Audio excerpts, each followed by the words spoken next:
இயேசு கிறிஸ்துவின் இணையற்ற நாமத்தில் என் உள்ளங்கைகளில் உன்னை வரைந்திருக்கிறேன் என்கிற ஆண்டவர் கொடுத்த வாக்கு தத்தத்தோடு கூட சேர்ந்து கிறிஸ்துவில் விசுவாச ஊழியங்களின் சார்பில் உங்கள் அனைவருக்கும் என்னுடைய அன்பான வாழ்த்துதல்களை தெரிவித்துக் கொள்கிறேன்.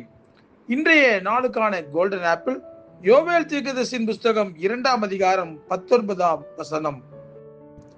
உங்களுக்கு தானியத்தையும் திராட்சை ரசத்தையும் எண்ணெயையும் கொடுத்தேன், நீங்கள் அதனால் திருப்தி ஆவீர்கள். இன்றைய செய்தியின் தலைப்பு தானியம், திராட்சை ரசம், எண்ணெய் கொடுத்து திருப்தி ஆக்குவார். இந்த உலகத்தில் ஆண்டவர் கொடுக்காமல் நமக்கு கிடைக்கிற எந்த ஒரு பொருளும் நம்மை திருப்திப்படுத்த முடியாது.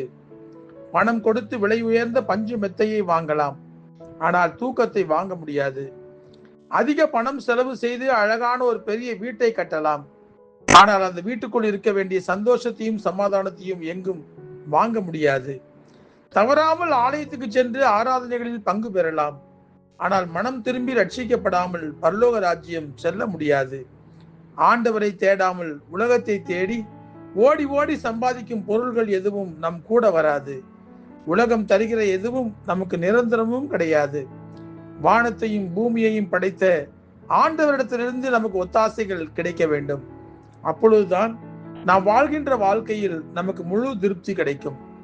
அந்த முழு திருப்தி கிடைக்க ஆண்டவரிடமிருந்து நமக்கு தானியம், திராட்சை ரசம், எண்ணெய் கிடைக்க வேண்டும்.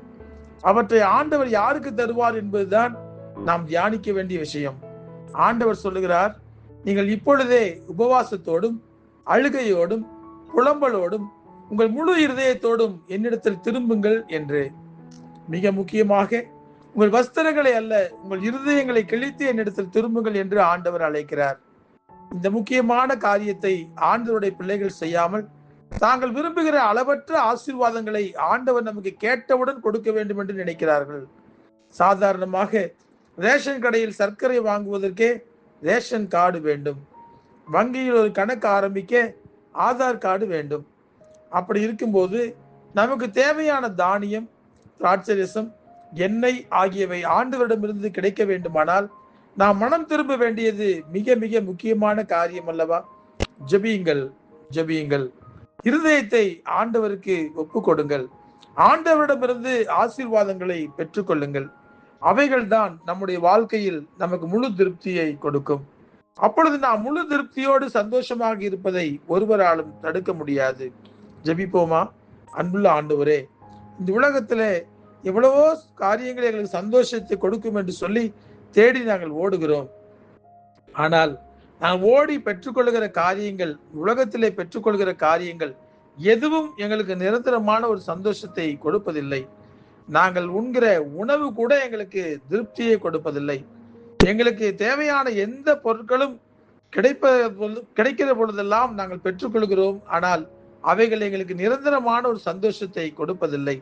ஆனால் நீர் உம்முடைய கரங்களில் இருந்து நீர் எங்களுக்கு கொடுக்கிற காரியங்கள் தான் எங்களுக்கு உண்மையான சந்தோஷத்தை, நிரந்தரமான சந்தோஷத்தை கொடுக்கின்றன என்பதை நாங்கள் உணர்ந்து கொண்டு உம்மை நோக்கி பார்த்து உம்முடைய கரங்களில் இருந்து எல்லா காரியங்களையும் நாங்கள் பெற்றுக்கொள்ள உதவி செய்யுங்கப்பா.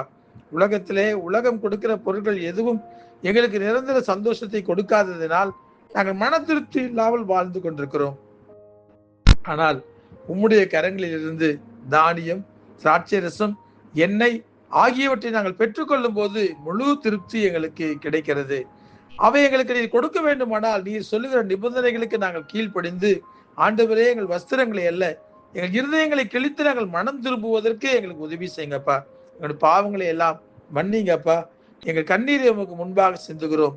ஆண்டவரே, நாங்கள் எங்கள் உபவாசத்தோடு கூட நாங்கள் உம்மை நோக்கி பார்க்கிறோம்.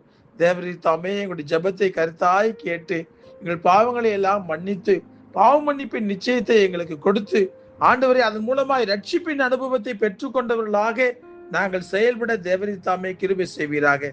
ரட்சிப்பின் அனுபவத்தை நாங்கள் பெற்றுக்கொள்ளும் போதுதான் நீர் உம்முடைய கரங்களில் இருந்து எங்களுக்கு தானியத்தையும் திராட்சை ரசத்தையும் எண்ணெயையும் கொடுப்பீர் என்று சொல்லி நாங்கள் விசுவாசிக்கிறோம். அப்படி கொடுக்கும் போது அதனால் நாங்கள் முழு திருப்தியை அடைவோம் என்று சொல்லி நாங்கள் விசுவாசிக்கிறோம்.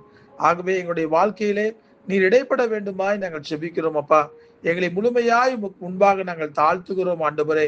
நாங்கள் முழு விசுவாசத்தோடு கூட எங்கள் பாவங்களை எல்லாம் இடத்தில் அறிக்கையிட்டு அவைகளுக்கு மன்னிப்பு கிடைக்கும் என்கிற நிச்சயத்தோடு கூட நாங்கள் நடந்து கொள்ள எங்களுக்கு உதவி செய்வீராக. உண்மை அல்லாமல் எங்களுடைய வாழ்க்கையில எங்களை திருப்திப்படுத்த இந்த உலகத்தில் எந்த பொருள்களாலும் முடியாது என்று சொல்லி நாங்கள் உணர்ந்திருக்கிறோம் ஆண்டவரே. ஆகவே பரலோகத்திலிருந்து நீர் எங்களுக்கு ஒத்தாசை அனுப்புங்க. உம்முடைய கரங்களில் இருந்து எங்களுக்கு கொடுக்க வேண்டிய ஆசீர்வாதங்களை கொடுங்க. அதுதான் எங்களுக்கு நிரந்தரமானது என்பதை உணர்ந்து எங்களுடைய வாழ்க்கையை உம்முடைய கரங்களில் ஒப்புவிக்கிறோம்.